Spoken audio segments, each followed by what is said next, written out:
اعوذ باللہ من الشیطان الرجیم بسم اللہ الرحمن الرحیم لقد من اللہ علی المؤمنین اذ بعث فیہم رسولا۔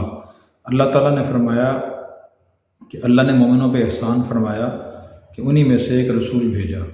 آپ صلی اللہ علیہ وسلم کی تشریف آوری قیامت تک آنے والی انسانیت کے لیے اللہ تعالیٰ کا بہت بڑا انعام اور احسان ہے، اور آپ صلی اللہ علیہ وسلم کے بھی ہم امت پر بہت زیادہ احسانات ہیں۔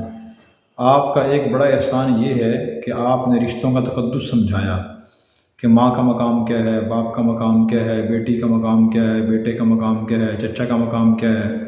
آپ نے ارشاد فرمایا رضا الرب فی رضا الوالد و سخط الرب فی سخط الوالد، کہ رب کی رضا اور خوشی والد کی خوشی سے وابستہ ہے۔ اگر والد راضی ہے تو اللہ بھی راضی ہے۔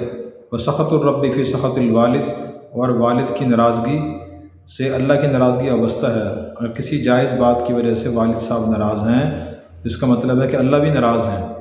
اسی طرح فرمایا کہ الابو اوسط ابواب الجنہ، کہ والد جو ہے وہ جنت کا درمیانہ دروازہ ہے۔ ماں کے بارے میں فرمایا الجنت تحت اقدام الامہات، کہ جنت ماں کے قدموں کے نیچے ہوتی ہے، یعنی ماں کی خدمت اور خوشی سے انسان کو جنت ملے گی۔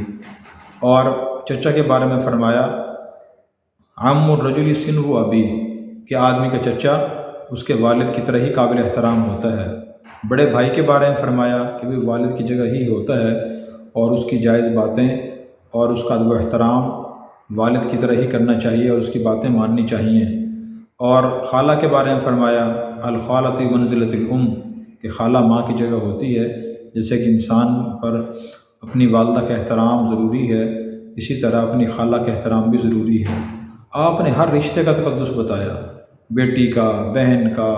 تو ہمیں چاہیے کہ ہم آپ صلی اللہ علیہ وسلم نے جو رشتوں کا تقدس بتایا اس کو پہچانیں اور اپنے رشتوں کی قدر کریں، اور ان رشتوں کی اہمیت کو سمجھیں، اور ان کے ہمارے ذمہ جو حقوق ہیں ان کو ادا کرنے کی کوشش کریں۔ یہ آپ صلی اللہ علیہ وسلم کا احسان تھا، اور اس احسان سے ہمیں مستفید ہونا چاہیے۔ اللہ تعالی ہمیں عمل کرنے کی توفیق عطا فرمائے۔